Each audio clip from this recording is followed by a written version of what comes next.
Bien,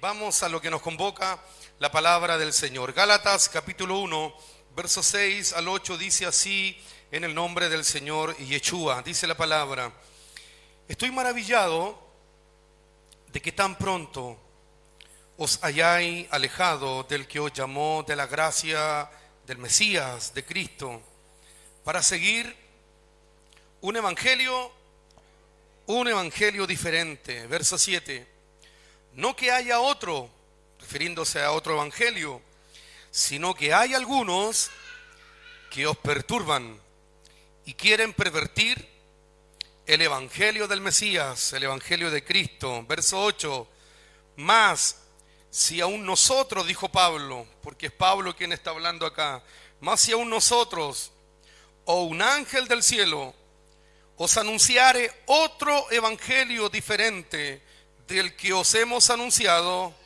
el tal sea anatema. Que el Señor añada bendición a esta su gloriosa palabra. Por favor, tome su asiento por favor en esta tarde. Tenga su Biblia ahí a mano, vamos a ir meditando en las Escrituras. Shabbat, este día es para estudiar la palabra de Dios, es para estudiar de las Escrituras, es para aprender de la palabra del Eterno. Así que yo le pido su atención. Trataré de ser lo más claro posible para así poder dejar clara la idea que el Señor ha puesto en mi corazón para compartir con cada uno de ustedes en esta preciosa tarde de Shabbat. Bien, queridos hermanos, esta tarde quiero continuar con la enseñanza acerca del libro de Gálatas, la cual hemos ido meditando verso a verso esta carta escrita por el apóstol, como lo aprendíamos la lección pasada, a los de Galut allá, a los de la dispersión, a quienes estaban expatriados en medio del pueblo del Señor. La carta, el escrito de Pablo a los Gálatas, como hemos hablado en otras oportunidades, queridos hermanos, es un documento muy interesante y es un escrito muy valioso, pero lamentablemente de forma común hoy día se ha leído esta carta y se ha entendido fuera de su contexto original, ya que se ha despojado esta carta, que es de Pablo, se ha despojado de su verdadero significado. Literalmente este escrito del apóstol ha desconectado este escrito de las sagradas escrituras. Ahora, la interpretación que hoy día vemos que le entrega el sistema religioso ha hecho de esta carta de Gálatas una carta desconectada de la Torá, una carta desconectada de las Escrituras, un escrito desconectado de la restauración del pueblo de Dios, el cual es Israel. Lo que ha llevado lamentablemente a una comprensión incompleta, incluso a muchos los ha llevado a tener una interpretación distorsionada de su verdadero mensaje. Cuando nosotros estudiamos este libro de Gálatas desde una perspectiva hebrea, descubrimos que Pablo nunca rechazó la Torá, la ley del Señor. Más bien, Pablo quiere demostrarnos cómo el evangelio en el Mesías Yeshua se alinea con las promesas de restauración y redención para Israel. Cuando Pablo escribe esta carta a los Gálatas, su deseo jamás fue desconectarse, hermanos, de su base, de su fundamento, el cual son las Escrituras. Son la ley de Dios, la Torá del Creador. Ahora, quiero que podamos ya introducirnos, hermanos, a lo que hoy día vamos a conversar, como está el título en mi espalda, Gálatas verso a verso, pero hoy vamos a analizar este punto, la verdad del Evangelio. Pablo le escribe ciertos puntos a los hermanos de Gálatas y se detiene en algo muy particular que esta tarde quisiéramos estudiar en profundidad con la ayuda del Señor. ¿Qué es el Evangelio? Muchos escuchan este término Evangelio y cada uno tiene su propia opinión. Cada uno cree que Evangelio significa esto, quiere decir esto. Pero hoy día, con la ayuda del Señor, queremos aprender acerca de la verdad del Evangelio. ¿Qué es el Evangelio? Bendito sea el Señor. Para ello quiero iniciar con lo que Pablo escribe en Gálatas capítulo 1, verso 4. Si ustedes me ayudan, lo leemos juntos, por favor. Mire cómo Pablo escribe, dice de la siguiente manera, refiriéndose al Señor, el cual se dio a sí mismo. ¿Por qué? Por nuestros pecados. ¿Para qué? Para librarnos del presente siglo malo, conforme a la voluntad de nuestro Dios y Padre. Amén. Notemos esto. Según esta escritura, Pablo declara que el propósito del sacrificio que hizo el Mesías, porque el propósito del sacrificio del Señor al morir en el madero era uno solo, y el propósito del Mesías era limpiar nuestros pecados y a su vez librarnos ¿de qué cosa? Del presente siglo malo. Esta expresión que Pablo utiliza, presente siglo malo, se está refiriendo al sistema que siempre ha rodeado y ha gobernado este mundo. Sin ir más lejos, hoy día mismo nosotros estamos en medio de un sistema gobernado, que por cierto es un sistema gobernado por el malo, por el maligno. Este sistema literalmente hoy día es un sistema, hermanos, en anomía, sin ley, un sistema literalmente de anarquía, sin la ley de Dios, sin los preceptos de Dios, donde hoy día literalmente este sistema y el mundo hace lo que bien le parece. Hoy día las personas actúan de acuerdo a lo que su criterio les determina, de acuerdo a lo que su mente, a su razonamiento les determina, pero muy lejos de lo que la palabra del Señor enseña. Un sistema literalmente, como Pablo escribe, un sistema del presente malo. Hoy día no estamos lejos de lo que Pablo escribe en ese tiempo, porque de la misma manera hoy estamos en medio de un sistema, hermano, malo. Un sistema que está lejos de lo que la palabra del Señor enseña. Cuando nosotros vamos a las Escrituras, nos encontramos con que el proverbista declara que el pueblo o el hombre sin ley, sin Torá, sin los mandamientos del Señor, literalmente se desenfrena. Es lo que ocurre con el hombre cuando el hombre no es gobernado por leyes, cuando el hombre no es gobernado, hermanos, por estatutos. Literalmente el corazón del hombre se desenfrena. Esa es la razón por la cual hoy día vivimos un tiempo, hermanos, literalmente de anarquía, donde prácticamente cada uno está haciendo lo que mejor le parece, lo que su corazón le dicta. Pero hoy día nosotros debemos dar gracias al Señor porque Él nos ha introducido en su reino. Amén. Porque estamos introducidos en su reino. Y en este reino, en el reino del Señor, no se vive en anarquía. No, de ninguna manera. Este reino se rige bajo las leyes que Dios establece en su palabra. Este reino se rige bajo los mandamientos del cielo.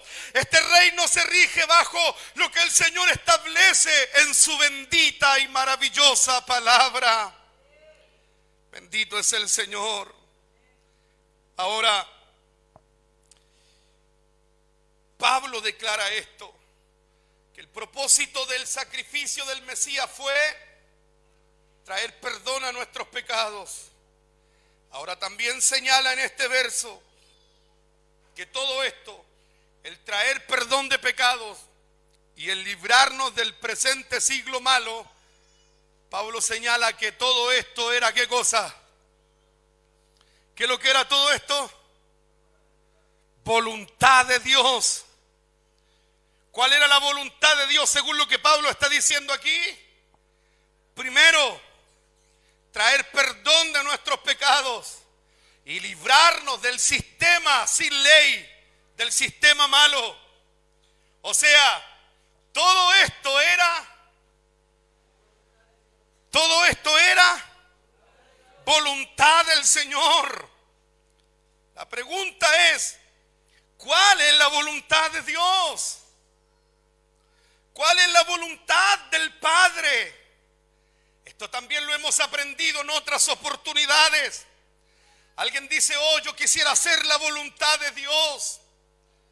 Otros se enfrentan a un desafío en el día y dicen, bueno, que se haga la voluntad de Dios. Otros dicen, bueno, que termine siendo lo que Dios quiera, la voluntad de Dios. Y muchos tienen estas expresiones, la voluntad de Dios. Pero yo me pregunto, según la Biblia, según la Escritura, ¿qué es la voluntad de Dios? ¿Qué es vivir según la voluntad del Señor? Un día el mismo Señor, cuando les enseña a orar a sus discípulos, en el libro de Lucas les dice, cuando ustedes oren, digan así: Padre nuestro que estás en los cielos, santificado sea tu nombre, venga a nosotros tu reino, hágase tu voluntad, así como en el cielo, de la misma manera se haga también aquí en la tierra. Es decir, Yeshua declaró que en el cielo lo único por lo cual se rigen los habitantes del cielo es por la voluntad de Dios. Esto quiere decir, querido hermano, que en el cielo no hay ningún habitante que no viva bajo la voluntad de Dios. Los habitantes celestiales saben lo que significa vivir bajo la voluntad de Dios. El problema no está allá arriba, el problema está aquí abajo. El problema está entre nosotros los seres humanos, que no sabemos y no entendemos, y muchos que sí lo saben y lo entienden no quieren vivir bajo la voluntad de Dios. Pero Pablo está señalando en su carta a los Gálatas, primero, él recuerda, él se dio a sí mismo, dando a entender el sacrificio que él hizo. Se dio para perdonarnos y librarnos de nuestros pecados, para librarnos del siglo malo, porque esto, termina diciendo Pablo, es la voluntad de Dios y el Padre. Entonces, ¿cuál es la voluntad de Dios? La voluntad de Dios, hermanos, es cumplir con lo que está escrito en su Torá. La voluntad de Dios es cumplir con lo que está escrito en su palabra. La voluntad de Dios no es algo ambiguo. La voluntad de Dios no es algo vacilante. La voluntad de Dios no es algo que cambia con las circunstancias. La voluntad de Dios es lo que Dios ya tiene establecido y estipulado en su palabra. Y quiero recordarles algo importante, queridos hermanos y a mis amigos que también están desde casa conectados a través del Facebook. La palabra de Dios, la voluntad de Dios es algo que está establecido desde el principio y hasta el final, porque su palabra, su voluntad jamás cambia. La Biblia dice que en el Señor, en la voluntad de Dios, no hay sombra de variación. Él no cambia su voluntad de acuerdo a las circunstancias. Hebreos dice que Él es el mismo de ayer, es el mismo hoy y es el mismo por los siglos de los siglos.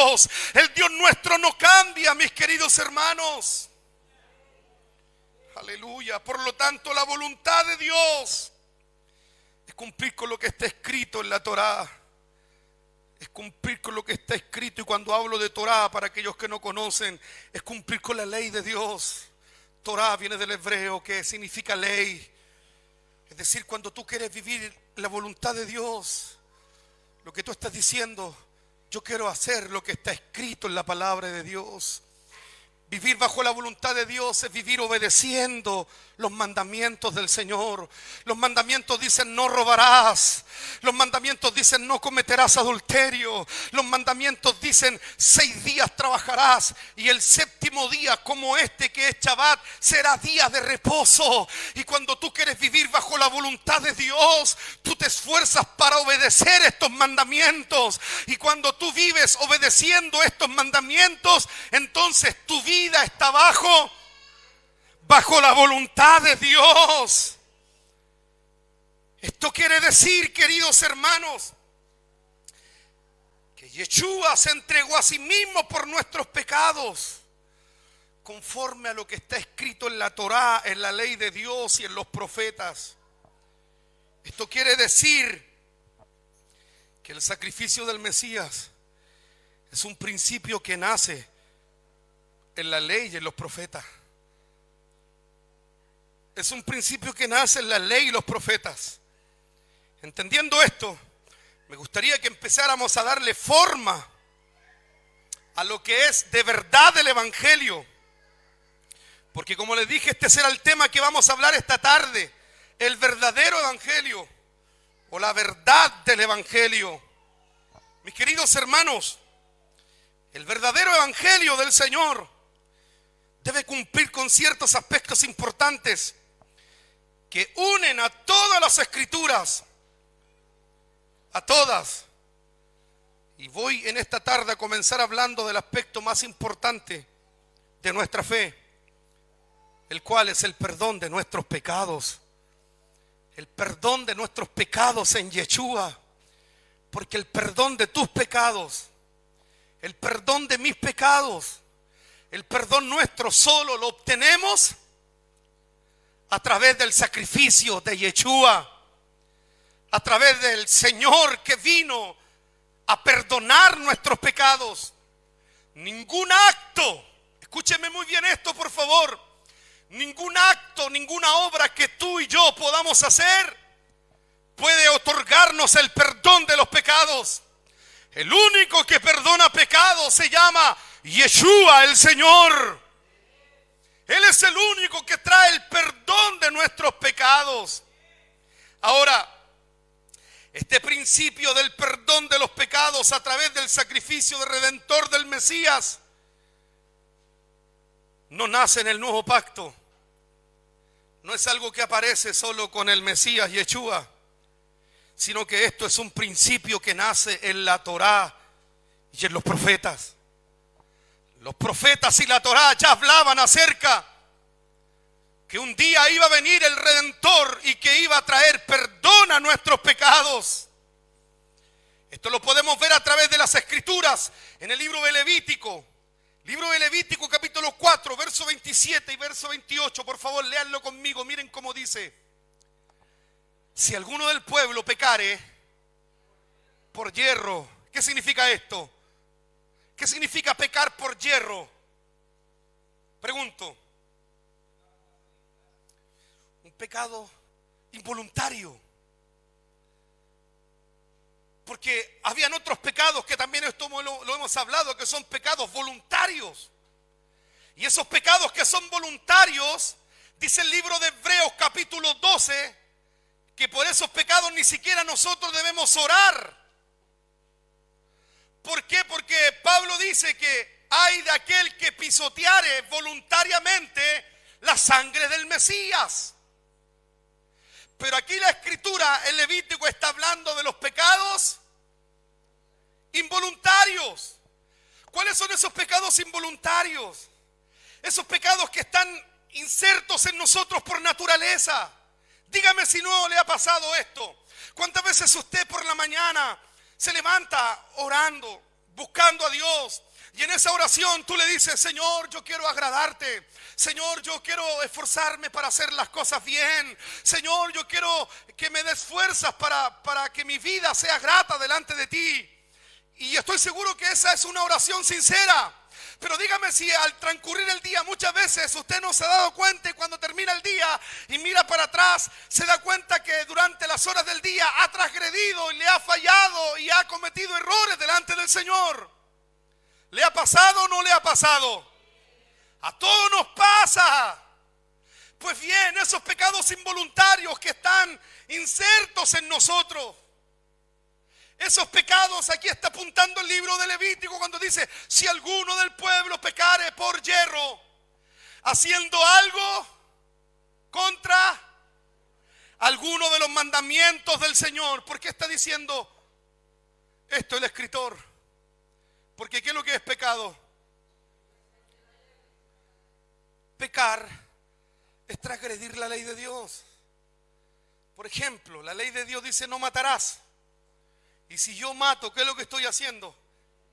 Estoy transgrediendo el mandamiento. Y si yo transgredo el mandamiento, ¿qué estoy haciendo? Estoy pecando. Entonces, ¿qué es lo que es pecado? Pecado es faltar a un mandamiento del Señor.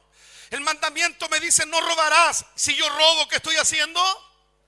Estoy pecando porque estoy quebrantando un mandamiento del Señor. Por eso que aquí la Biblia dice: si alguno del pueblo peca por yerro, haciendo algo contra alguno de los mandamientos, o sea, quebrantando uno de los mandamientos del Señor, en cosas que no se han de hacer, y delinquiere, verso 28 dice: luego que conociere su pecado que cometió, traerá por su ofrenda una cabra sin defecto, por su pecado que cometió. Notemos esto. Aquí la Escritura establece, ya en la Torá, en la ley de Dios establece que el perdón de pecados se obtiene al ser consciente de su transgresión. Es decir, lo primero que el israelita debía hacer era reconocer delante del Creador de forma voluntaria su pecado. Este es el primer paso que la ley estableció para el perdón de pecado. ¿Sabe cuál es el primer paso para obtener perdón? ¿Sabes, hermano, cuál es el primer paso que tú y yo debemos dar para obtener el perdón de Dios? Es reconocer en nuestro interior voluntariamente que somos faltos delante de Él. Es reconocer en nuestro interior, no delante de un hombre. Por eso que nosotros hoy día no debemos confesarnos delante de ningún hombre. No, porque todos los hombres somos mortales y todos, cual más, cual menos, somos transgresores, somos pecadores delante del Creador. Al único que nosotros le debemos confesar y ante el único que nosotros nos debemos rendir es ante el Creador de todas las cosas. El primer paso, según la Torá, aquí nos está declarando para que la persona que quisiera recibir el perdón era reconocer en el interior que había ofendido a Adonai, que había ofendido al Señor. Porque el reconocer es el primer paso. Es por eso que la misma Biblia dice que Adonai, el Señor, ama la verdad en lo íntimo. Cuando tú en tu intimidad reconoces y tú en tu intimidad le sabes decir al Señor que sin Él no puedes, que sos falto delante de Él, que somos transgresores delante de Él. Ese es el primer paso que nos abre la puerta. ¿Sabe para qué? Para obtener el perdón de Dios. Por eso que el Señor declara a través del proverbista y dice que aquel hombre que encubre su pecado, escuche esto, el que encubre su pecado, el que lo esconde, el que hace cosas escondidas y cree que nadie lo ve, creyendo que nadie lo ve, porque aunque tal vez tu esposa, tu esposo, tu madre, tu padre no te vean, hay uno que ve todas las cosas. Hay uno que conoce todo lo que hay en tu interior.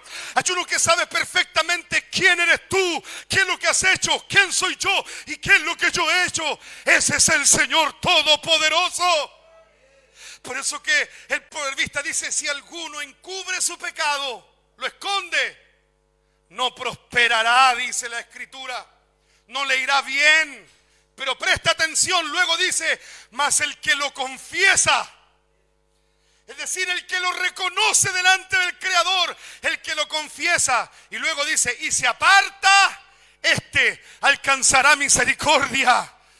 ¿Sabe quién es el que alcanza la misericordia del Señor? Primero, el que confiesa su pecado, y segundo, el que se aparta del pecado. Porque el propósito no solo es confesarlo, porque ¿de qué me serviría a mí confesar mi pecado hoy día si mañana lo sigo cometiendo? y pasado lo sigo cometiendo, y pasado lo sigo cometiendo. Lo que el Señor quiere, primero, que lo confesemos, y segundo, que nos apartemos. Que nos apartemos. Es lo que el Señor le dijo a la mujer en Juan capítulo 8, a esa mujer adúltera, pecadora, cuando todos la querían apedrear, todos la querían lapidar. La mujer estaba tiritando, esperando las piedras que la iban a lapidar. Pero el Señor declara esta frase magistral: el que esté libre de pecado, que arroje la primera piedra. Absolutamente nadie se atrevió a apedrear a aquella mujer. Y cuando la mujer levanta la cabeza, se dio cuenta que no había nadie que la acusara. Y el Señor Yeshua le dijo: ni siquiera yo te condeno. Ahora vete y apártate. Vete y ya no peques más. Porque el propósito de Dios es que tú y yo no pequemos más. Y para no pecar más, ¿qué debemos hacer? ¿Y qué significa apartarse del pecado? ¿Cómo yo me aparto del pecado? Ya definimos lo que es pecado. ¿Qué es lo que es pecado? Transgresión de la ley de Dios. Es decir, quebrantar un mandamiento del Señor. Cuando yo quebranto un mandamiento, estoy pecando. Entonces, bajo ese concepto, si el Señor nos dice: vete y ya no pequen más, ¿qué es lo que el Señor nos está diciendo realmente? ¿A qué nos está mandando Él? A obedecer los mandamientos. Porque para que ustedes y yo no pequemos más, ustedes tienen que guardar los mandamientos del Señor. La única manera de no pecar es guardando los mandamientos. La única manera de no transgredir es guardando los mandamientos. Es decir, que cuando Dios le dice a esa mujer: vete y no peques más, lo que le está diciendo es: vete y ahora esfuérzate en obedecer los mandamientos. Por eso que hoy día vale la pena estar aquí. ¿O no? ¿Valdrá la pena este Shabbat estar en este lugar? ¿Hemos venido a adorar al Señor? Sí, hemos venido a adorar al Señor. Pero también estamos aquí para aprender que solo guardando su palabra, solo guardando sus mandamientos, solo conociendo su Torah, es que nosotros aprendemos a dejar de pecar. Por eso que la Escritura dice que sin santidad nadie verá al Señor. ¿Qué es vivir en santidad? ¿Qué es vivir en santidad? Si solo viviendo en santidad vamos un día a ver al Señor. Yo les pregunto, ¿habrá alguien aquí que un día quiera encontrarse con el Señor? ¿Cuántos están luchando para encontrarse con el Señor? Yo estoy aquí y estoy seguro que no estoy perdiendo mi tiempo. Yo estoy aquí porque un día de esto, no sé cuándo, pero uno de estos días aparecerá mi Señor. Y cuando Él aparezca, yo me quiero encontrar con Él. ¿Y usted se quiere encontrar con Él? ¿Lo quiere ver? Pero la Biblia dice que lo único que los verán serán los que viven en santidad. ¿Qué es vivir en santidad? Vivir en santidad es vivir obedeciendo su palabra, porque son los que guardan su palabra, son los que se apartan. Santo viene de apartado.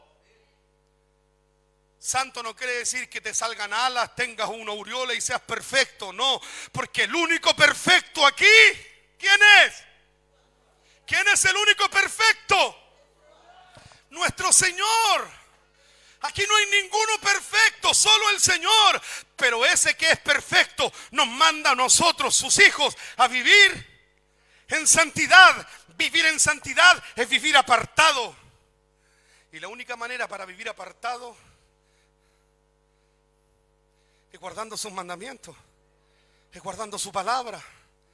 Por eso que aquí no se trata: yo entro a la iglesia y te lavan el cerebro. No, aquí nadie te lava el cerebro. Aquí es el Señor por su palabra que empieza a lavarnos nuestro corazón y empieza a mostrarnos el camino para la verdadera felicidad. Hay matrimonios que hoy día luchan y luchan y luchan y se esfuerzan para que mejoren su relación, pero solo hacen intentos humanos para cambiar aquellas cosas. Pero yo te quiero decir que hay un camino que tal vez tú no conoces, pero que hoy día Dios te trajo hasta acá para que conocieras. Un camino que puede enderezar tu matrimonio, que puede enderezar tu vida, que puede enderezar tu familia. Es el camino de la obediencia a la palabra. Cuando yo vivo obedeciendo la palabra, mi vida cambia. Cuando yo vivo obedeciendo la palabra, mi matrimonio cambia. Mi matrimonio es prosperado, mi familia es prosperada, mis hijos son bendecidos, mi economía es bendecida. Hasta en mi trabajo veo la mano de Dios, porque el vivir en obediencia trae prosperidad.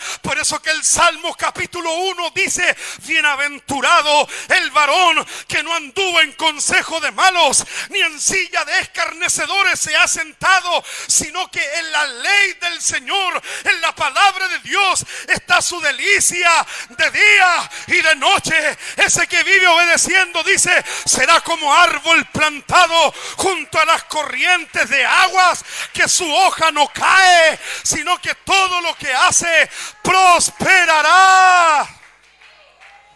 ¿Quieres prosperar? A ver, ¿quieres prosperar? ¿Quieres que tu matrimonio prospere? ¿Quieres que tu familia prospere? ¿Quieres que te vaya bien? A ver, ¿cuántos quieren que les vaya bien aquí? ¿Quieres que te vaya bien? La única manera que nos vaya bien y seamos prósperos es guardando la palabra de Dios, es obedeciendo los mandamientos del Señor. Aleluya. ¿Sabes por qué estábamos acostumbrados a andar al 3 y al 4?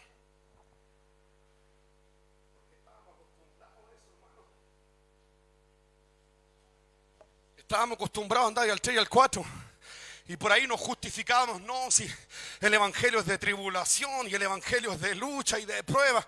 Y nos autojustificamos que nos está yendo mal porque estamos en el evangelio. Y no es así. No es así. Es cierto que el Señor dijo que en el mundo tendríamos aflicción. Es cierto lo que Pablo dice, que por las muchas tribulaciones un día vamos a entrar al reino de los cielos. Pero también es cierto que cuando nosotros guardamos sus mandamientos y guardamos su palabra, el Señor se lo dijo a Josué: nunca se aparte el libro de la ley de tu boca, medita de él de día y de noche. Y cuando hagas esto, cuando guardes la palabra, cuando guardes los mandamientos, Dios le dijo a Josué: todo lo que hagas, todo te saldrá bien. Todo te saldrá bien. ¿Se ha preguntado por qué hay cosas que no le salen bien? Hoy día el Señor te está enseñando por qué hay cosas que no te salen bien. Pero si de verdad hoy tú quieres que las cosas te salgan bien, entonces comienza a cambiar tu actitud y empieza a obedecer los mandamientos del Señor. Empieza a obedecer la palabra de Dios. Solo obedeciendo tu palabra. Aleluya, bendito es el Señor. Alabado sea su nombre. Amén. Entonces, vuelvo al libro de Gálatas. Este sacrificio que el libro de Levíticos declara servía para limpiar el pecado y para restaurar la relación de un israelita con Dios. Ahora, todos los sacrificios que observamos en la Torá, todos, nos apuntan al glorioso y perfecto sacrificio que hizo nuestro Mesías Yeshua. Porque el sacrificio de Yeshua es el único que nos proporciona la expiación definitiva, cumpliendo con el propósito del sistema sacrificial de la Torá, para traer purificación y restauración a todos los que creen en Él, a todos los que son conscientes de su pecado y que se arrepienten de sus maldades. Esto lo confirma la Escritura. Miren lo que dice el profeta Isaías. No sé si lo ven ahí, pero Isaías 53, del verso 10 al verso 11. Vamos, lean conmigo, miren cómo dice: con todo eso, Adonai el Señor quiso quebrantarlo. ¿Refiriéndose a quién? ¿A quién quiso quebrantar Adonai? Al Mesías. Isaías 53 está hablando del siervo sufriente, del Mesías que vino a morir. Dice: con todo eso Adonai quiso quebrantarlo al Mesías, sujetándole a padecimiento. ¿Quién fue el que padeció por nosotros? Mesías. Yeshua, el Mesías. Luego dice, cuando haya puesto su vida en expiación. ¿Para qué entregó su vida el Señor? ¿Por qué fue colgado en el madero el Mesías? Ahí dice, para expiación por el pecado. Luego dice, lo verá el linaje y vivirá. Y vivirá. ¿Qué está hablando hoy? Vivirá por largos días. Porque él vino y fue crucificado, muerto, pero después se levantó para vivir por largos días. Ahí está hablando de la resurrección del Mesías. Luego dice, y la voluntad de Adonai, aquí está la voluntad de él que hablaba Pablo, y la voluntad de Adonai, del Señor, será en su mano prosperada. Verso 11, y verá el fruto de la aflicción de su alma y quedará satisfecho, porque su conocimiento justificará a mi siervo. Dice, por su conocimiento justificará a mi siervo justo a muchos y llevará las iniquidades de ellos. Verso 12 dice, por tanto, yo le daré parte con los grandes y con los fuertes repartirá despojos, por cuanto derramó su vida hasta la muerte. ¿Quién fue el que hizo esto? Derramó su vida hasta la muerte y fue contado con los pecadores, habiendo él llevado el pecado de muchos y orado. ¿Por quién llevó el pecado? ¿De cuántos? Dice, ¿de todos o de muchos? O sea que el Mesías vino a morir por todos o vino a morir por muchos. Ese concepto de que Yeshua vino a morir por todo el mundo, la Biblia no lo enseña. El Señor vino a morir solo por los suyos. Y aquí entro al misterio del Evangelio. ¿Qué es el Evangelio? Porque parte del Evangelio es creer que un día vino nuestro Redentor a dar su vida en rescate por muchos, pero no por todos. Porque como muchas veces lo hemos reflexionado aquí a través de la Escritura, si de verdad el Mesías hubiese venido a morir por todos y él hubiese venido a salvar a todos los hombres, ¿lo hubiese logrado él o no lo hubiese logrado? ¿Habrá algo imposible para Dios? Si Dios de verdad se propone en salvar al mundo, ¿usted cree que él no lo hubiese logrado? Por supuesto que sí. Pero él no vino a salvar al mundo. La Biblia aquí dice que él vino solo a llevar el pecado de muchos. Ahora escuche esto, por favor, querido hermano. Porque aquí vemos al profeta Isaías conectando los sacrificios expiatorios descritos en Levítico y los conecta con aquel que es llamado el siervo sufriente, es decir, el mismo Mesías. Entonces este texto, el profeta Isaías describe a este siervo sufriente, quien se ofrecerá como sacrificio expiatorio por los pecados. Y esto se cumplió cabalmente en el Mesías Yeshua. Ahora esto es un punto muy importante de entender, porque nuestro Mesías no vino a establecer un plan independiente o un nuevo plan de redención. No. El Señor Yeshua vino a cumplir lo que ya estaba escrito en la ley y en los profetas.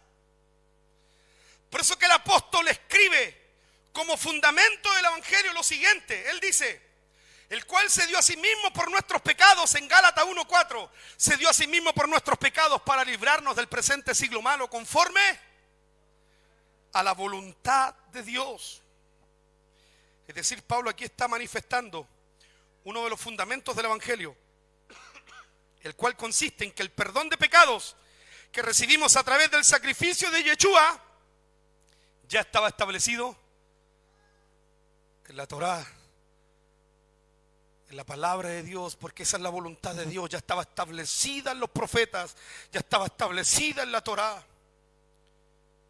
Y entendiendo esto, que una de las bases del evangelio es el perdón de los pecados recibidos por el sacrificio de Yeshua a través de la voluntad de nuestro Padre, es decir, porque la Torá y los profetas ya así lo habían establecido.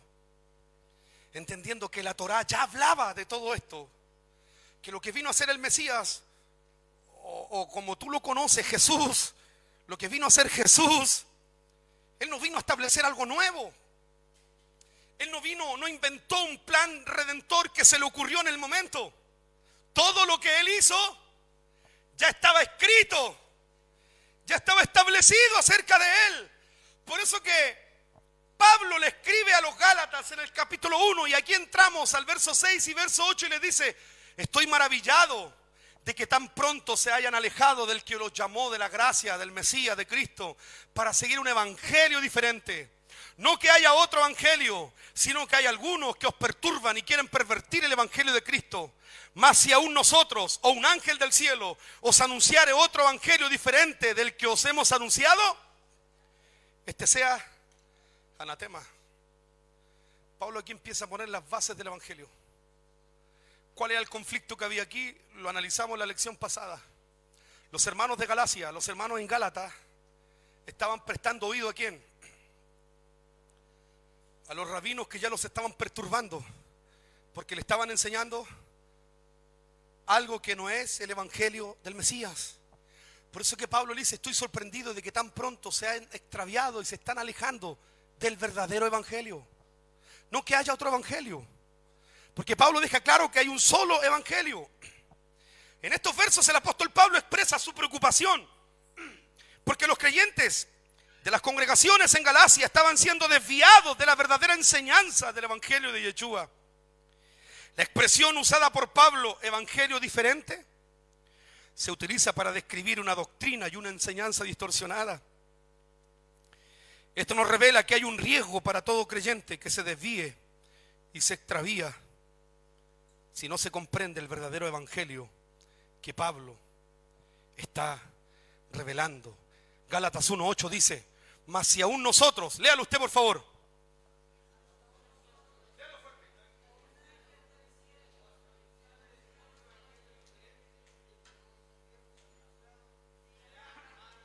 Ahora léalo nuevamente como si supieran leer. Gálatas 1:8 con fuerza por favor.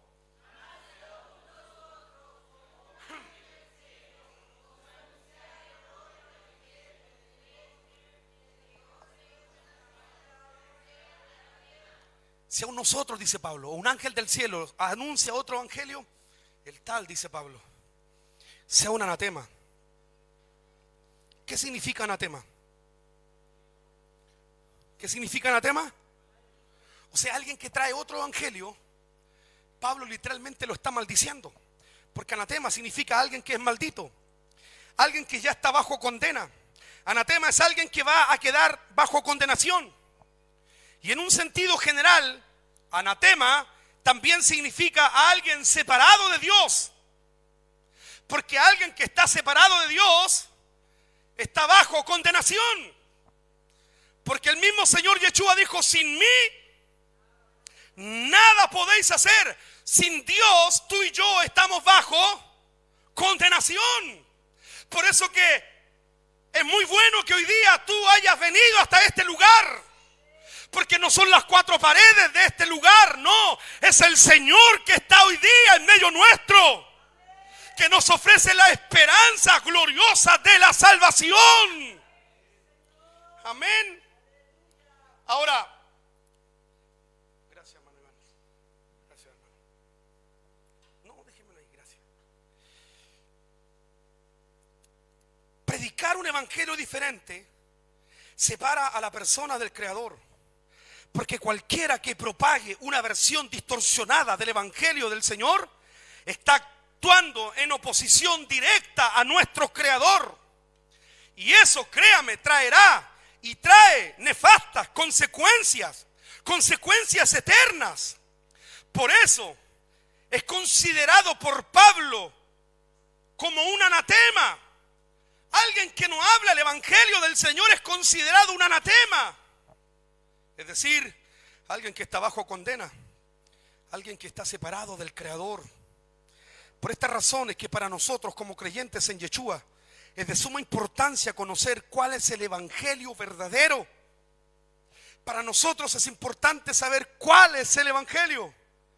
Toma el micrófono y apunta lo que quiere decir. Nuestro hermano David quiere señalar algo. Mientras señalo lo siguiente, es de suma importancia conocer para nosotros saber cuál es el verdadero evangelio. Nuestro hermano David quiere opinar algo, hijo. Incluso la versión que utiliza acá usa la palabra sea proscrito. Y Nuestro hermano va a leer la versión israelita del mismo libro de Gálatas capítulo 1 verso 8, ¿no? Gálatas, sí. Léelo, Gálatas 1:8 es la versión israelita, así dice la escritura.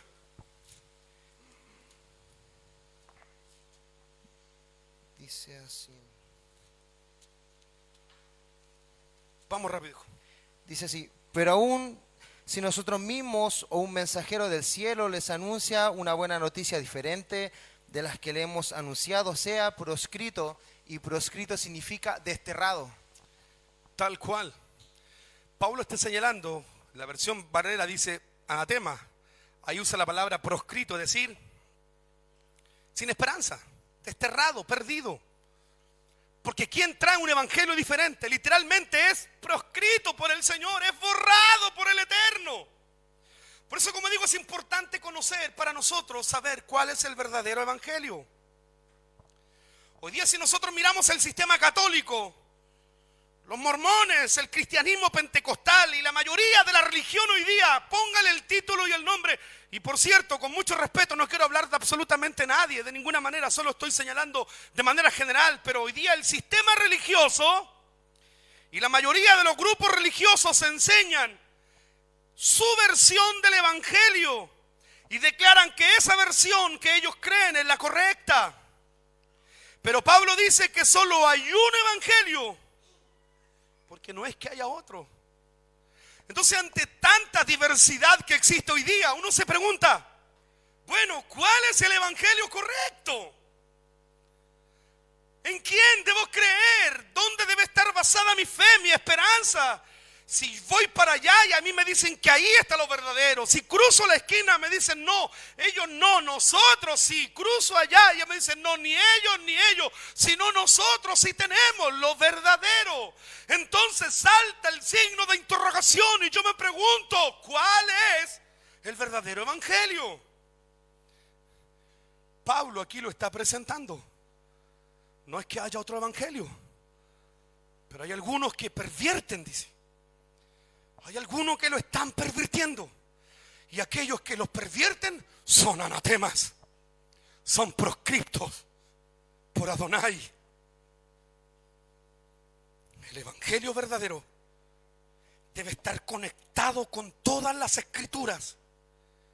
Por supuesto, incluyendo la ley y los profetas. Si tu evangelio solo se basa en lo que a ti te enseñaron, que se conoce como el Nuevo Testamento, quiero decirte que estás totalmente desconectado de lo que realmente la Escritura enseña. Porque el verdadero evangelio debe estar conectado con todas las Escrituras, el Tanaj y el Brit Hadashah, lo que se conoce hoy como el Nuevo Pacto o el Nuevo Testamento. ¿Qué significa la palabra evangelio? Usada por Pablo acá. Evangelio es una palabra que se divide en dos términos griegos. La palabra eu, porque en griego evangelio es eu agelion. Y esta palabra evangelio viene del griego que se divide en dos términos. Eu, que significa bueno o buena, y ángelos, que de ahí viene la palabra ángeles, que significa mensaje, porque ángeles significa mensajero. Por lo tanto, el término evangelio, en palabras sencillas y claras, significa buen mensaje o buenas noticias. Cuando alguien se dice yo soy evangélico, sin saberlo lo que está diciendo, yo pertenezco al buen mensaje, yo pertenezco a la buena noticia. Por eso que es importante saber cuál es el evangelio que el apóstol le habla acá a los Gálatas. Porque evangelio significa esto, buen mensaje, buena noticia. Cuando alguien predica el evangelio, lo que está hablando, ¿qué es lo que está hablando? Entregando una buena noticia, entregando un buen mensaje. Amén. Ahora, esta palabra evangelio, mis queridos hermanos, no es una idea que aparece en el Nuevo Testamento. No. La palabra evangelio o el evangelio en sí no fue un invento de los apóstoles. No es que los apóstoles empezaron ellos y fueron iluminados para comenzar a hablar el evangelio. De ninguna manera, no. Tampoco fue un invento de nuestro Mesías Yeshua. El evangelio, queridos hermanos, es un concepto que está conectado con las Sagradas Escrituras. Cuando nosotros observamos el Tanaj, nos encontramos con muchas escrituras donde ya aparece el término evangelio. Evangelio se hablaba ya antes que el Mesías Yeshua apareciera a esta tierra. El Mesías apareció solo hace un poco más de 2000 años atrás. Pero mucho antes de 2000 años, la escritura ya hablaba de este término o de este misterio llamado el evangelio. Isaías 52, que fue una escritura que tomamos la lección pasada. Miren lo que dice Isaías 52:7. Lean conmigo, dice así: cuán hermosos son sobre los montes los pies del que trae alegres nuevas, buenas noticias, del que anuncia la paz, del que trae nuevas del bien, del que publica salvación, del que dice a Sión, le dice nación, tu Dios es el rey, tu Dios va a ser el rey, tu Dios reina. Noten esto, esta escritura del profeta. Vemos aquí que aparece la expresión alegres nuevas o nuevas del bien. Pero en realidad el término original ahí es euangelión, que significa la palabra evangelio. Es decir, lo que está diciendo aquí: cuán hermosos son sobre los montes los pies del que trae el evangelio, del que anuncia la paz, del que trae el evangelio, del que publica salvación, y el que le dice a Sión, tu Dios reina. Es decir, este término buenas nuevas, buenas noticias, buen mensaje, o como se conoce hoy día, evangelio, es algo que ya estaba profetizado con anticipación, con anterioridad. Isaías lo está señalando. Por lo tanto, aquí vemos como Isaías, es decir, en el mismo corazón del Tanaj, vemos que aparece el término evangelio.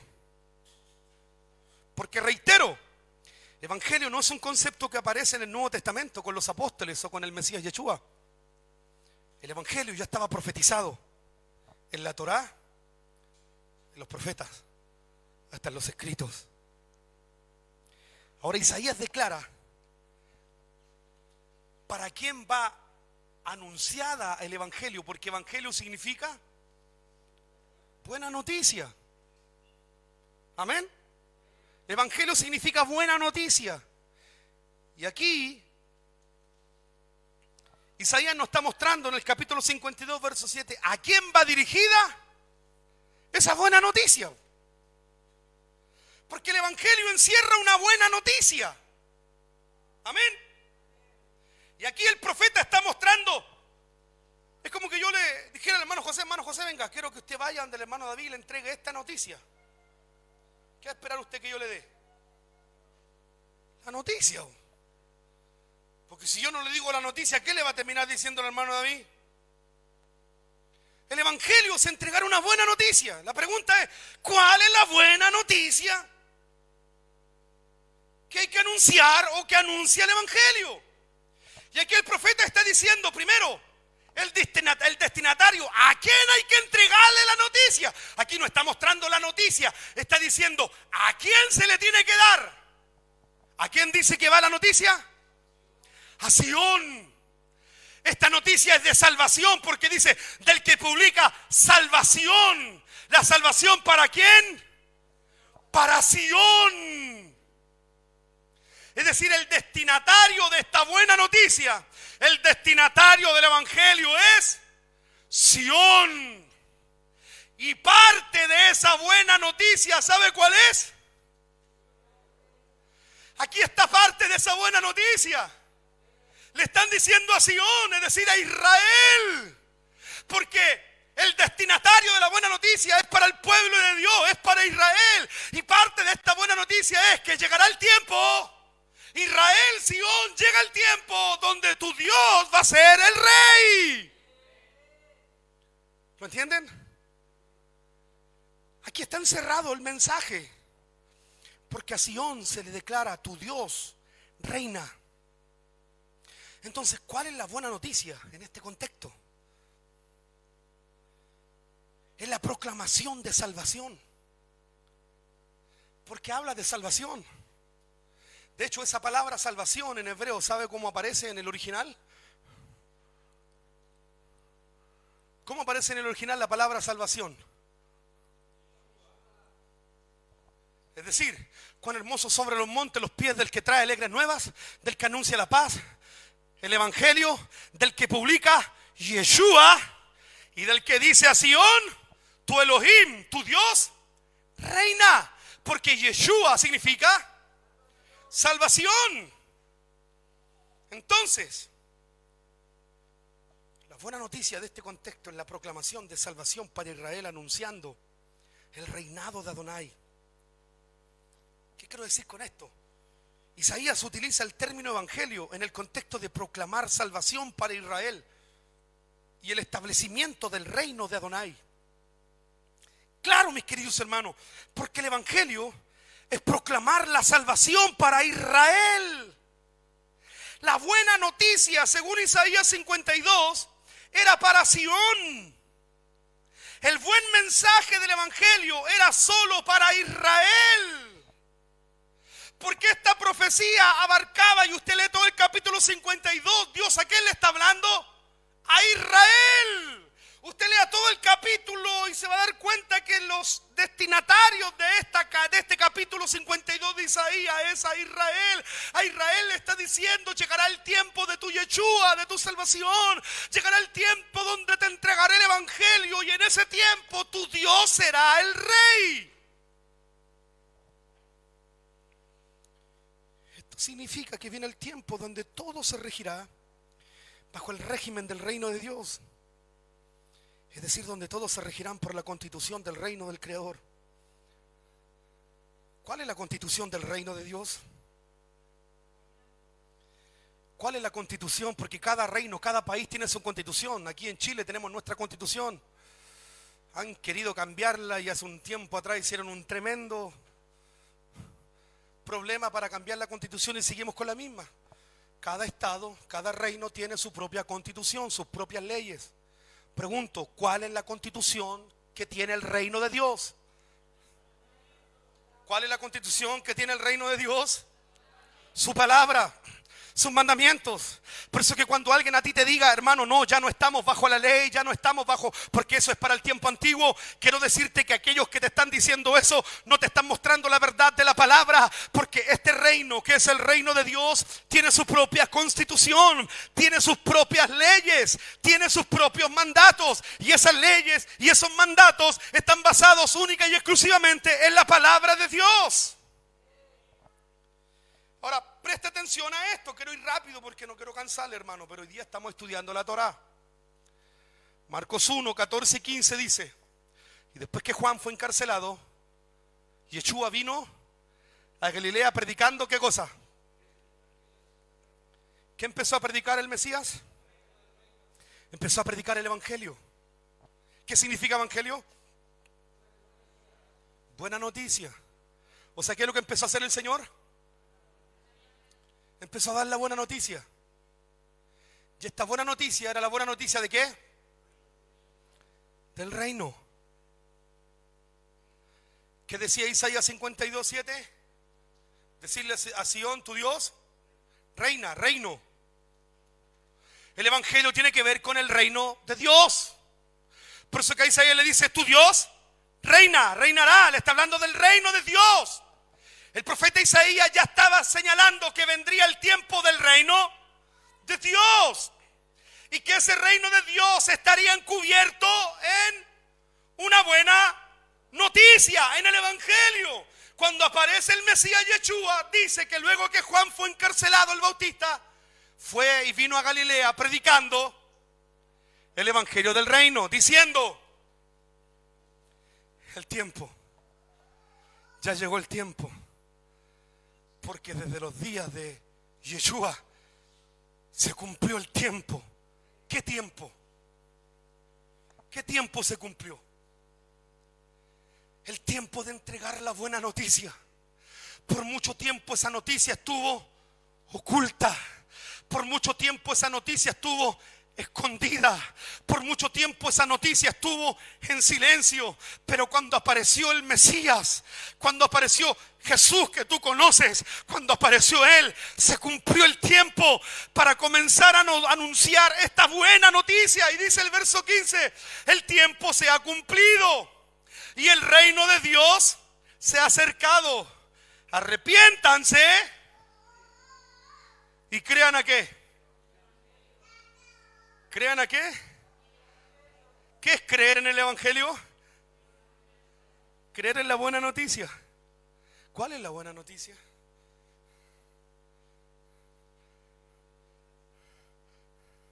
¿Cuál es la buena noticia? Vuelvo a repetir, yo le digo a usted: vaya a entregarle esta noticia, ya. Deme la noticia, yo se la digo.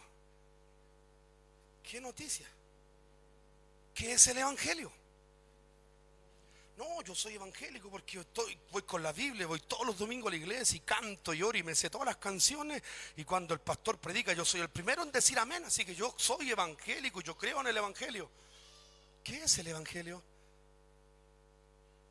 No, yo soy predicador del Evangelio porque salgo por las calles, salgo con la Biblia y hablo, y a la persona que se me cruce yo le hablo de Dios y le digo que yo antes era un drogadicto y que antes yo era un alcohólico y que antes yo hacía esto, pero ahora el Señor me cambió de la mollera hasta la planta de los pies y soy una nueva criatura y hablo el Evangelio. ¿Qué es el Evangelio? ¿Eso es el Evangelio? Aquí Yeshua predicaba el Evangelio del reino. ¿Qué predicaba Él? Andaba por las calles diciendo: ven acá, pecador, tú que estás acá, que eres cojo, ahora vas a ser sano. Dios te ama. Eso predicaba Yeshua. Porque Dios, usted ve gente que se para en la calle y le grita a todo el mundo: ¡hey, Dios te ama! ¿Dios los ama a todos?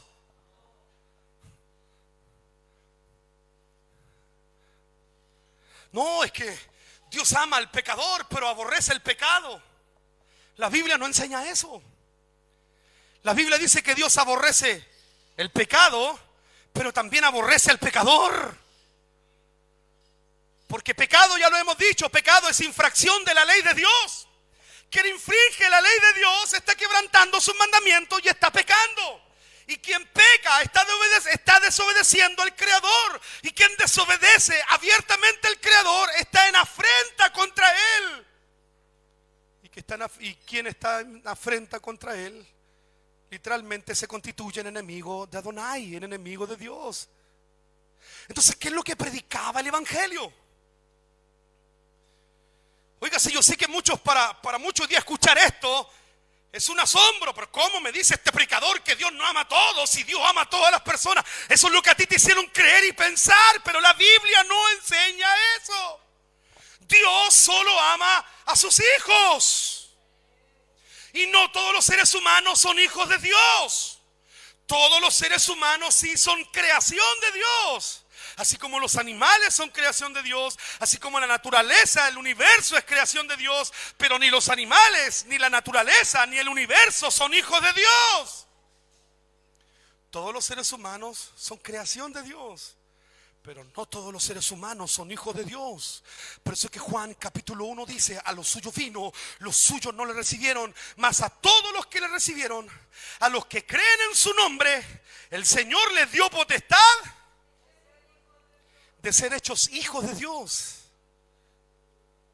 los cuales no son engendrados por voluntad humana de sangre y carne, sino que son engendrados porque los hijos de Dios no son engendrados por voluntad humana. Siempre pongo este ejemplo. ¿Cómo sabes tú que tus hijos son tuyos, son propios?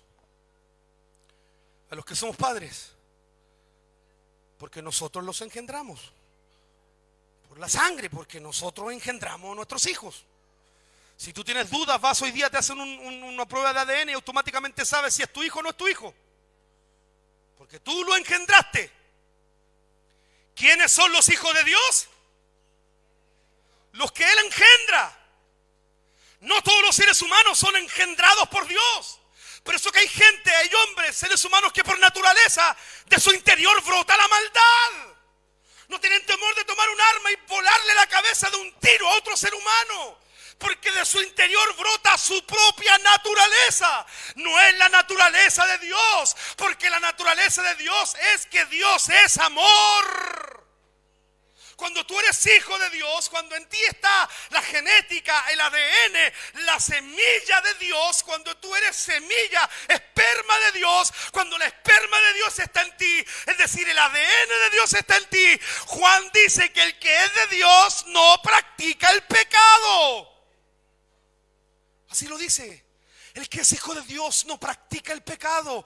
Ahí sí me voló la cabeza. Entonces, pastor, ¿cómo? Si yo peco, entonces no soy hijo de Dios. No, dice Juan que el que es hijo de Dios no practica el pecado. Ese término practicar me habla de alguien que está constantemente practicando el pecado, constantemente vive haciendo lo malo, constantemente vive transgrediendo los mandamientos de Dios. Quien vive constantemente así transgrediendo, ese no es hijo de Dios. Y no lo digo yo, lo dice la Escritura,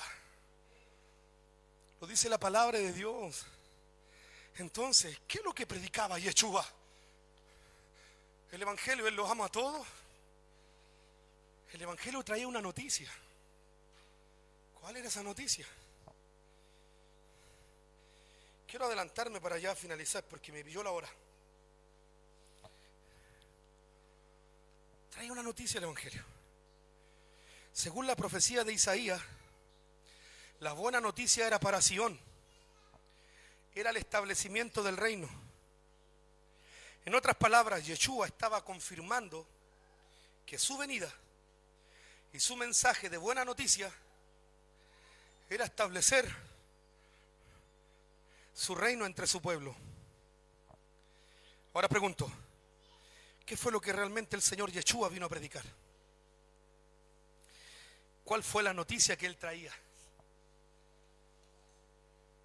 Mire lo que Él predicó. Entró un día a la casa de un pequeñito. Me tiene que haber llegado hasta aquí, Zaqueo, yo creo. Era pequeño de estatura, Zaqueo.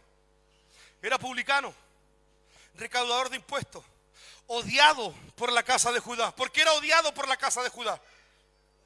Porque los publicanos eran los intermediarios entre el imperio Roma y el pueblo subyugado que hasta ese momento era Israel.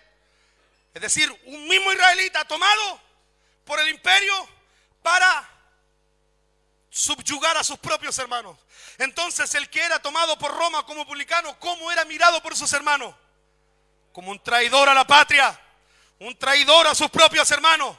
Bien, Zaqueo era un publicano, era israelita, pero trabajaba para Roma. Y un día escuchó de la fama de Yeshua.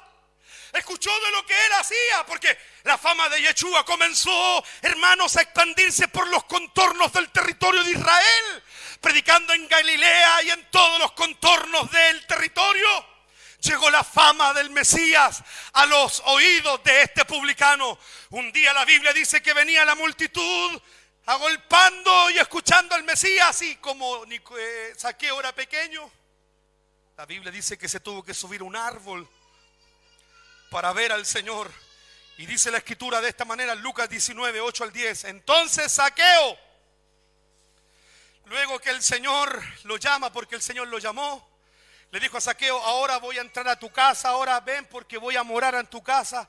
El Señor entró en la casa de este publicano y dice, entonces Zaqueo, puesto en pie, le dijo al Señor: he aquí, Señor, la mitad de mis bienes doy a los pobres, y si en algo he defraudado a alguno, se lo devuelvo 4 veces. Y Yeshua le dijo: hoy, ¿qué le dijo? Hoy ha venido Yeshua a esta casa. Hoy ha venido la salvación a esta casa. Si tú abres las puertas en tu casa para que entre Yeshua, va a entrar la salvación. Si tú en tu matrimonio le abres las puertas a Yeshua, va a entrar la salvación. Hoy ha venido la salvación a esta casa, por cuanto Él, le dice el Señor, refiriéndose a Zaqueo, Él también es hijo de Abraham. Y aquí mire lo que dice, porque el Hijo del Hombre vino a buscar y a salvar lo que se había perdido. ¿A qué vino el Mesías? Aquí está la esencia del Evangelio, porque Él vino con un propósito. Según Isaías 52, iba a venir el Mesías a traer una buena noticia. Y aquí Él empieza a mostrar parte de esa buena noticia. Porque Él entró donde nadie más entraba.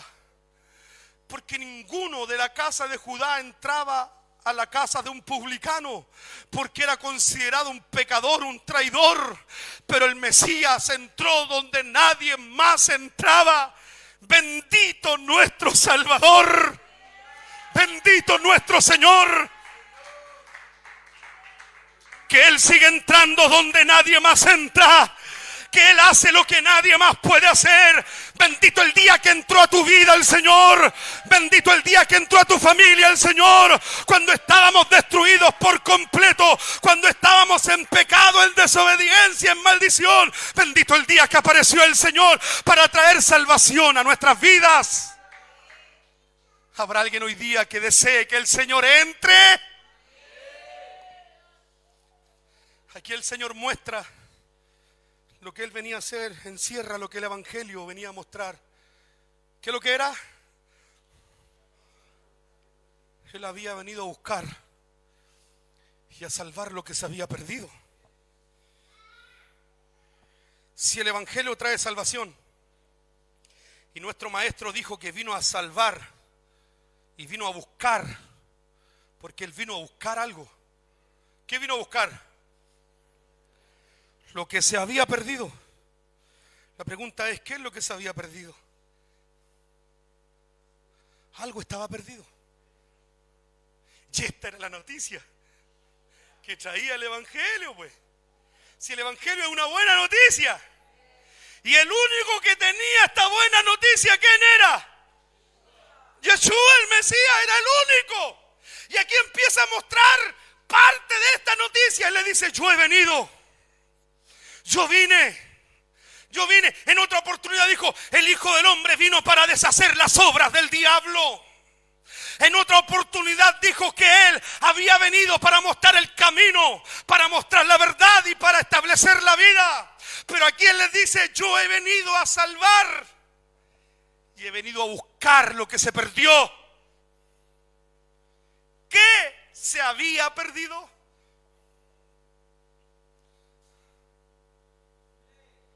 Los religiosos dicen, la humanidad. ¿Vino Él a buscar a la humanidad perdida? Si fuera así, vuelvo a repetir, Él ya hubiese salvado a la humanidad. Porque lo que Dios quiere hacer, Él lo hace, no le tiene que pedir permiso a nadie. ¿Qué es lo que se había perdido? Un día, Yeshua seguía caminando con los suyos, predicando el Evangelio del Reino. Y se acerca una mujer desesperada porque su hija estaba atormentada por un demonio y empieza a decirle al Señor, Señor, ten misericordia de mi hija, ten misericordia de mi hija. Y dice el libro de Mateo capítulo 15, verso 21 al 23, dice, y saliendo Jesús de allí, se fue a la región de Tiro y de Sidón. Y aquí una mujer cananea que había salido de aquella región, clamaba diciéndole, Señor, hijo de David, ten misericordia de mí, mi hija es gravemente atormentada por un demonio. Pero Yeshua no le respondió palabra. Entonces, acercándose sus discípulos, le rogaron y le dijeron, Señor, despídela, échala, pues nos molesta, está dando voces tras nosotros. Y mire lo que dice el verso 24. Y Yeshua respondiendo le dijo a la mujer, no soy enviado, sino a las ovejas perdidas de la casa de Israel. ¿Qué estaba hablando aquí el Mesías?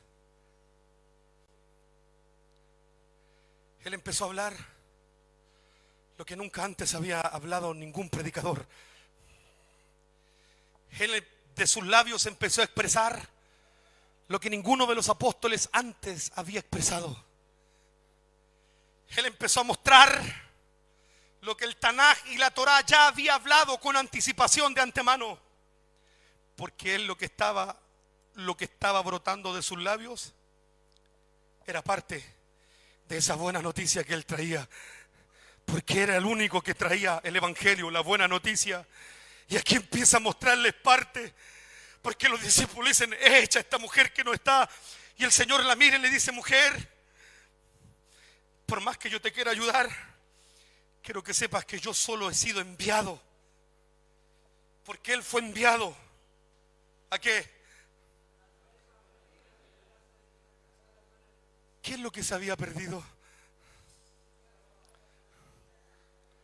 Porque Él dijo que había venido a buscar lo que se había perdido. Y aquí está hablando que algo se había perdido. Las ovejas del pastor se habían perdido. En Mateo 15, 24 también se los dijo, Mateo 10, 5 al 6 también se los dijo a sus discípulos. Y a estos dos envió Yeshua y les dio instrucciones diciendo, por camino de gentiles no vayan y en ciudad de samaritanos no entren, sino id antes. Y eso lo dice Mateo 10 del 5 al 6. Vayan a las ovejas perdidas. ¿Qué es lo que se había perdido entonces? Las ovejas. Las ovejas se habían perdido. O sea que el mensaje, ¿para quién era? Para los que estaban perdidos. El evangelio era para traer de regreso a los que estaban perdidos. La buena noticia era para que la escucharan los que estaban lejos y perdidos. Y aquí el Señor dice que los que estaban perdidos eran las ovejas de la casa de Israel. ¿Quiénes eran estas ovejas perdidas de la casa de Israel? Partamos de la base que las escrituras siempre han identificado a Israel como las ovejas del pastor. Usted lee el Salmo 23 y todas las escrituras del Tanaj y de la Torá, y los únicos que identifica la Biblia como ovejas son a Israel. Solo a Israel.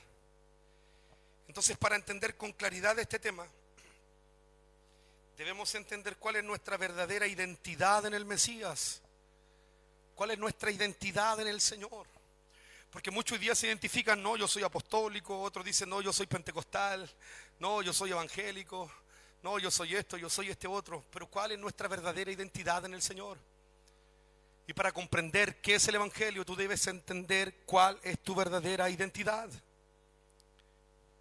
Si tú tienes ese concepto que eres gentil, que eres un cristiano gentil, claramente necesitas entender a la luz de la Escritura cuál es nuestra verdadera identidad. Miren lo que dice Gálatas capítulo 3, verso 8. Léanlo por favor.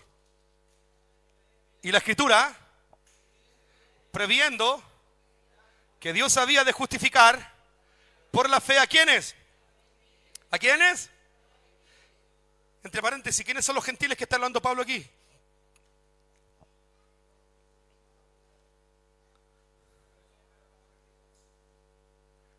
Los gentiles eran esas ovejas que estaban perdidas. Los gentiles eran esas ovejas que estaban perdidas. Los gentiles era lo que el Señor vino a buscar, que estaban perdidos. Porque aquí le está diciendo, y la Escritura previendo que Dios había de qué? De justificar por la fe, ¿a quiénes? Dios justifica a cualquier gentil. ¿A quién justifica Él? ¿A quién justifica Él?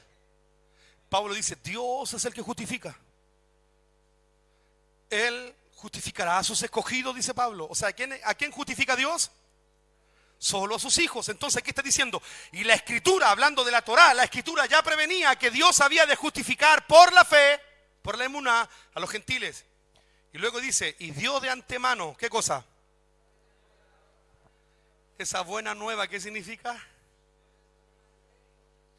O sea, que ¿qué le enseñó Dios a Abraham? Dios a Abraham lo evangelizó, ahí lo está diciendo. Dice que de antemano evangelizó a Abraham diciéndole: en ti. ¿Qué es lo que está diciendo Pablo aquí? ¿Sabe lo que está diciendo Pablo? Primero, que Dios evangelizó a Abraham. O sea que Abraham sabía del evangelio. Abraham sabía de esto. Por eso Dios le dijo: en ti van a ser bendecidas todas las naciones. ¿Por qué? Porque Dios le dijo a Abraham lo que iba a hacer. ¿Qué es lo que iba a hacer? Dios le dijo a Abraham que iba a llegar el tiempo donde su pueblo se iba a dividir. Se iba a dividir en dos naciones. Y que parte de ese pueblo, la casa de Israel, las 10 tribus, iban a ser dispersas y esparcidas entre las naciones. Y se iban a terminar convirtiendo en gentiles, perdidos. Y que iban a terminar siendo lo que el Señor llamó esas ovejas perdidas. Quiero llegar al final porque no sé cómo resumirlo todo. Tengo todavía mucho escrito, pero quiero terminar hoy día. Voy a llegar hasta acá. David, acompáñame por favor, hijo, porque quiero hacer un llamado en esta tarde. Dios le dio una promesa a Abraham. Esa promesa se la transmitió a su hijo Isaac, luego a su nieto Jacob. Jacob tuvo 12 hijos. Esos 12 hijos se terminaron convirtiendo en las 12 tribus que componen a todo el pueblo de Israel. Israel lo componen 12 tribus. Hasta que llegan los días de Salomón. La Biblia dice en 1 de Reyes capítulo 11 que Salomón, por su desobediencia, el Señor le advirtió que si él desobedecía los mandamientos, Dios le iba a partir el reino, le iba a dividir su reino a Israel. ¿Qué hizo Salomón? Lo que muchas veces hacemos nosotros: desobedeció a Dios. El desobedecer al Señor trae consecuencias. ¿Cuáles fueron las consecuencias para Salomón? Se dividió la nación de Israel. Las 12 tribus, que era un solo pueblo, una sola nación llamada Israel, se dividió por Dios, o Dios la dividió en dos naciones. Por un lado, la Biblia llama a 3 tribus la casa de Judá. Por otro lado, la Biblia llama a la casa de Israel, compuesta por 10 tribus. Dice el libro de Jeremías capítulo 3 que esto ocurrió con la casa de Israel, las 10 tribus del norte. 10 tribus que lo único que hicieron fue desobedecer al Señor, transgredir los mandamientos, faltar delante del Señor, ofender al Creador. Cuando tú y yo vivimos ofendiendo al Creador, cuando tú y yo vivimos ofendiendo su palabra, ocurre esto. Dice Jeremías capítulo 3 verso 8: y ella, refiriéndose a Judá, vio que por haber fornicado la rebelde Israel, yo la había despedido y dada carta de repudio, es decir, carta de divorcio. Pero no tuvo temor la rebelde Judá a su hermana, sino que también fue ella, según esta escritura, que hizo Dios con la casa de Israel. Se divorció. Porque Dios se había hecho un pacto con su pueblo. Pacto viene del hebreo, que tiene que ver con matrimonio. Dios se había casado con Israel, había hecho un pacto. Pero la casa de Israel desobedeció. Y la desobediencia provocó que Dios se divorciara.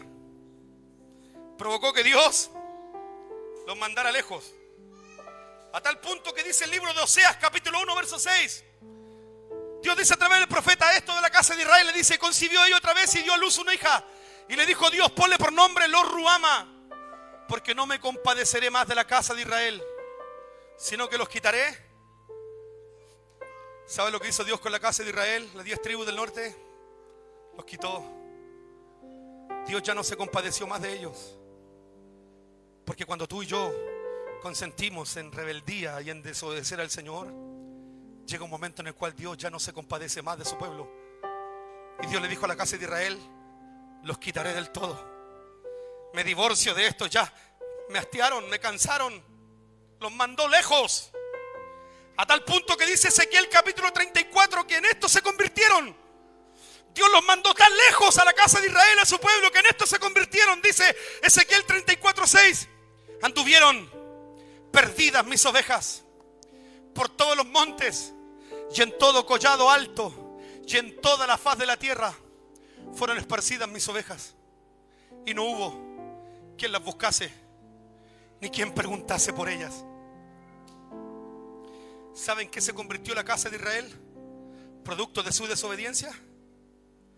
En esto. En ovejas perdidas. Israel desobedeció. Dios los echó.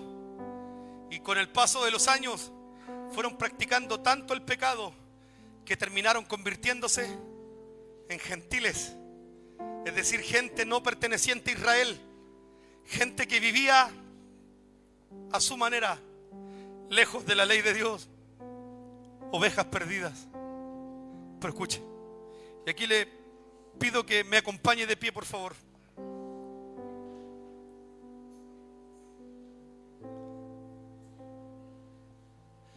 Y aquí es cuando aparece Yeshua, el Mesías, porque Él venía con la buena noticia. Él venía con el Evangelio. El Evangelio traía la buena noticia. ¿Y sabe cuál era la buena noticia que traía el Mesías? La buena noticia es que Él había aparecido para ir a buscar lo que nadie más podía ir a buscar. Que Él había venido a traer a los que nadie más podía traer. Él había aparecido para atraer a los que se habían perdido. Él había venido para buscar a esas ovejas que estaban perdidas. Él era el único. Por eso que Ezequiel capítulo 34 declara, Adonai dice, yo mismo que hablo iré a buscar a mis ovejas, no otro. Él mismo prometió venir a buscar a sus ovejas. ¿Sabe lo que vino a hacer el Señor Jesús, ese que tú conoces hoy día? Él vino a buscar lo que se había perdido. Porque hoy día hay gente en este mundo, hay gente que no sabe y no entiende, aleluya, que sin saberlo pertenece al único pueblo que Dios tiene, pertenece al único pueblo que Dios tiene, el cual es Israel. Y esa gente, y esas personas, y esos hombres son los que hoy día necesitan escuchar el Evangelio, escuchar la buena noticia. La buena noticia es que el Señor te vino a buscar. La buena noticia es que el Señor vino a buscar al que estaba perdido.